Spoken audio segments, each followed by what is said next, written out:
Hi air sign, Gemini, Libra, and Aquarius. This is our gem in your reader. So air sign, alam natin ang sitwasyon na na-encounter or may encounter mo. Just a reminder, this is a general reading. So this may or may not resonate with you. So don't take it personally. This is just a guide. This is also a timeless reading. So kung mapanood mo ito sa ibang panahon at ibang pagkakataon, possible na nakatadhanang mapanood mo ang reading na ito. Maaaring yung mga advice and messages na mapupull out natin ay makatulong sa iyong sitwasyon. Also, please like, share, comment, and subscribe for more videos. Air sign, Gemini, Libra, and Aquarius, salamat sa pagsuporta at pagsubaybay sa ating channel.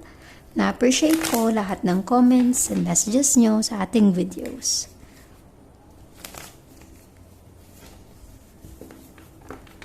Air sign, Gemini, Libra, and Aquarius, give me your energy. Air sign. You have Three of Cups, a water sign. The Hierophant, a strong Taurus energy. And Four of Cups, a water sign. Okay. Air sign, Gemini, Libra, and Aquarius, I'm really getting here a situation in your relationship. It possible na kayo ay already committed. Maaring kayo ay kasal na, married. Possible din na ikakasal pa lang. Resonate as it is because the Hierophant energy is a commitment, a promise. But it feels like yung promise na ito ay nasira.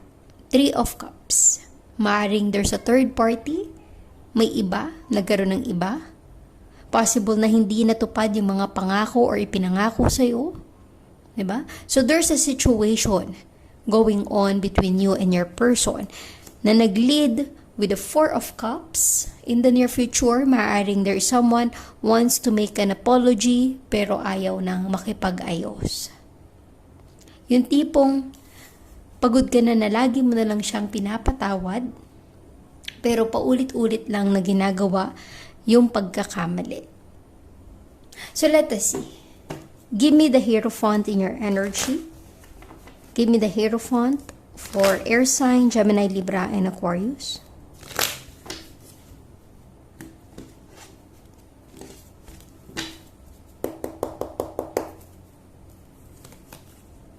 King of Pentacles, an earth sign.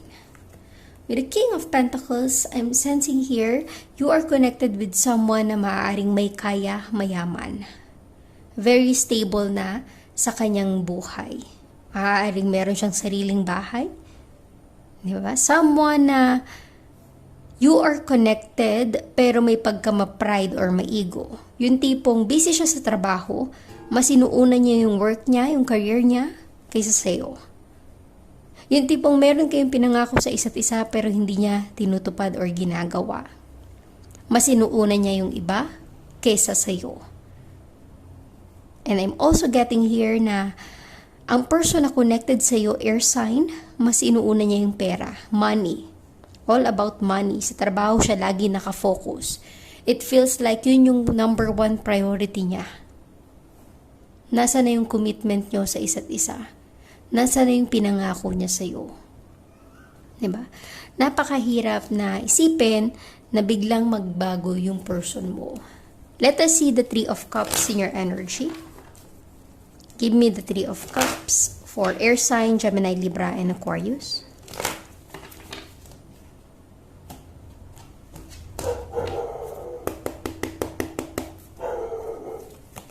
You have the Tower. Bigla ang pagbabago sa iyong sitwasyon. Gaya nga ng sabi ko, 'di ba? Maaaring yung person mo may ipinangako sa iyo. You are committed sa isa't isa. Meron kayong promise na binitawan nung kayo ay kinasal or ikakasal pa lang. Pero nagbago ang lahat. When it comes to money, 'di ba? When it comes to financial matter, parang biglang nagbabago yung tao. You have the Three of Cups. Maaaring there's a third party. Kaya may sudden change sa iyong buhay dahil sa iba. Sa ibang tao na nakihalo or nakisawsaw sa buhay ng pamilya mo. I'm also getting here na maaaring nakilala niya yung person na ito sa event. 'Di ba?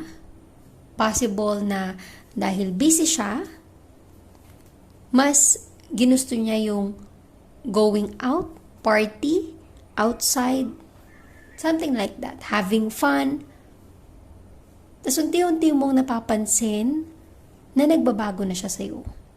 Kasi nga, your person is enjoying yung buhay niya sa labas, outside ng bahay niyo. Mas gusto niya yung maraming tao siyang nakakasama, nakakasalamuha kaysa sa'yo. So, ramdaman mo yung pagbabago niya sa'yo. There's a sudden change. Let us see the Four of Cups in your energy. Give me the Four of Cups for air sign, Gemini, Libra, and Aquarius.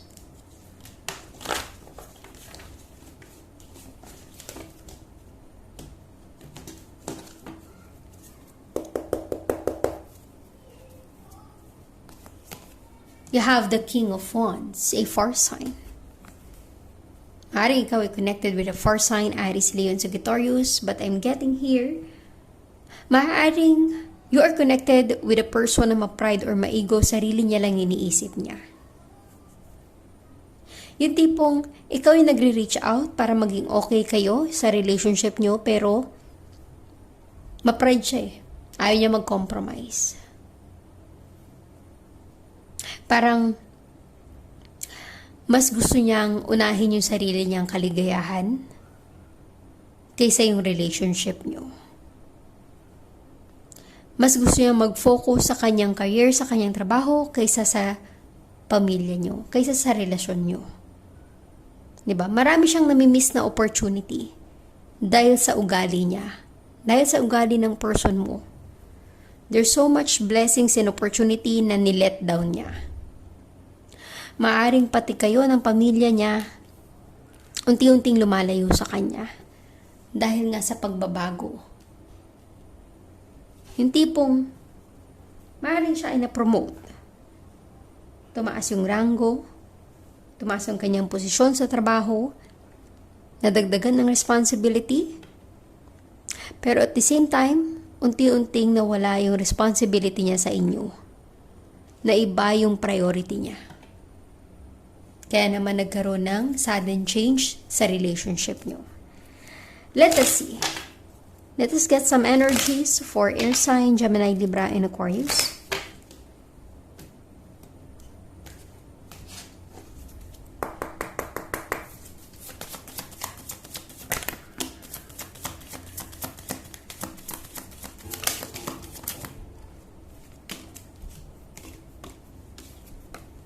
Okay. You have here, air sign, high honor. Diba? Gusto niya ng atensyon ng ibang tao, ng maraming tao. Gusto niya nung lagi siyang napipraise or pinupuri ng iba. Kung gaano siya kagaling. High honor. Maring isa sa reason kung bakit nawalan kayo ng connection ng person mo, unti-unti siya nagbago sa inyo dahil sa kung ano yung natatanggap niya sa ngayon. Sudden wealth, di ba? Nafe-feel ko sa energy ng person mo dahil nakafocus siya sa kanyang trabaho, sa kanyang career, maaaring nakakapag-uwi siya ng mataas na salary. Nag-increase ang kanyang income dahil possible na na-promote siya, na-recognize. I'm really getting here na nagiging maganda yung kanyang trabaho, but with a child, naaapektuhan ang pamilya nyo. Naaapektuhan pati yung mga anak nyo, kung meron man. Kasi na-feel mo yung pagbabago niya simula nung na-promote siya, simula nung nagkaroon siya ng ibang priority sa buhay. Diba? Naramdaman mo yung change sa person mo. Maaring mas tumaas yung pride or ego niya dahil nga na-promote siya. Kumbaga maraming mga taong na-appreciate siya or na-attract sa kanya. Parang ganun. Something like that. Kaya siguro possible na doon niya nakilala yung third party or yung other person na involved sa relationship niyo. Nafe-feel ko rin sa presence ng person mo, maaaring malakas yung dating or appeal niya sa iba with a high honor. Diba? Since mataas ang kanyang posisyon, maraming maaaring nahuhumaling sa kanya. Let us get some clarification for air sign, Gemini, Libra, and Aquarius.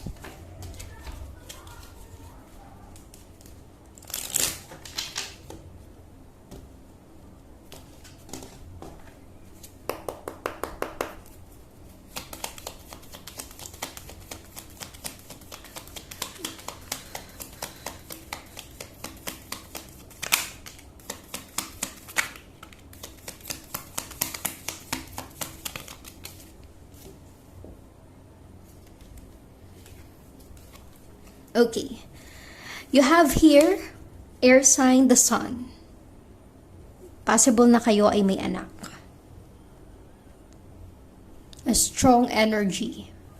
The sun. You have Four of Pentacles. The sun na nadadamay sa problema nyo. Four of Pentacles, an earth sign.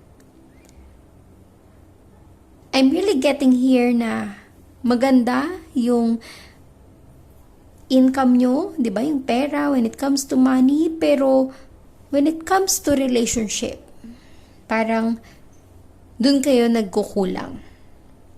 Four of Pentacles. Yung tipong mas pinaprioritize ng person mo yung pera, yung money, kaysa sa kung ano yung importante sa buhay niya. Kaya naman para bang unti-unting naglalaho yung spark nyo sa isa't isa. You have the Three of Pentacles. Ang priority niya is work. Ma-promote. Maaring nawawalan na siya ng time sa inyo ng anak nyo. Diba? Kasi nga, mas gusto niya na mag-focus sa kanyang trabaho. Mas excited siya sa kanyang work.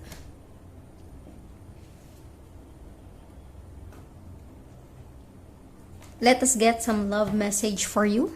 Air sign, Gemini, Libra, and Aquarius.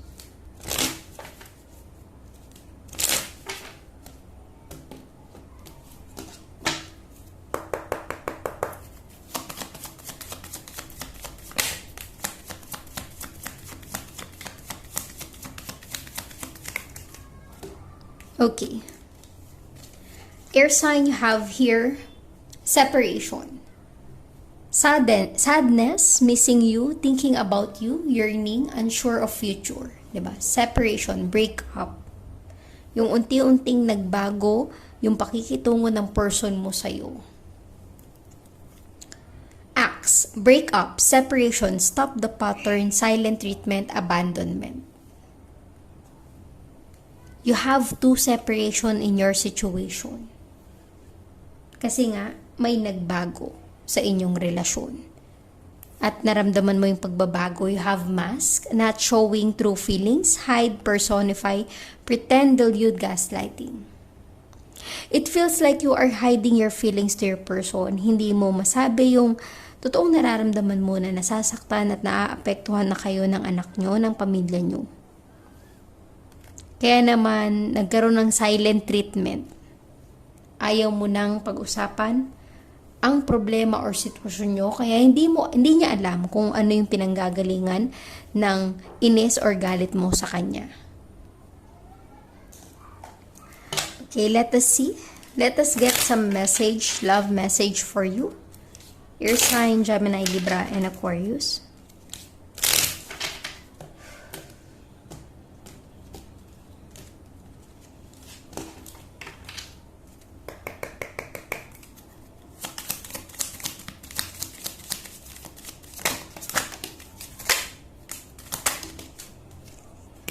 Okay. Air sign you have here, I left you before you could leave me. Possible na ikaw yung unang bumitaw. Bago ka pa tuluyang iwan ng person mo, ikaw na yung unang nakipaghiwalay. I know I messed up everything. I'm really getting that this is your person's energy. And I feel you leaving me behind. This is your energy. Nararamdaman mo na unti-unting nagbabago na yung person mo sa'yo. At nafe-feel mo yung paglayo nyo sa isa't isa.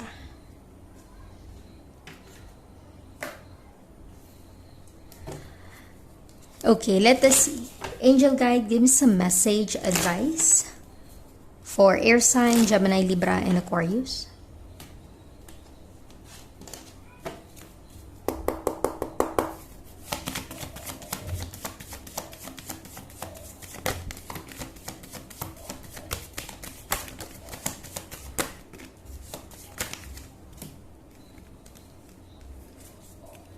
Okay. Air sign, you have here opportunity. Unlikely, not sure. Listen to your intuition, listen to your gut feeling. Just wait. You have romance in your energy. Compromise. Forgiveness. If you can forgive, forgive. And it's a yes. So thank you, air sign, Gemini, Libra, and Aquarius. Please like, share, comment, and subscribe for more videos. Thank you, air sign.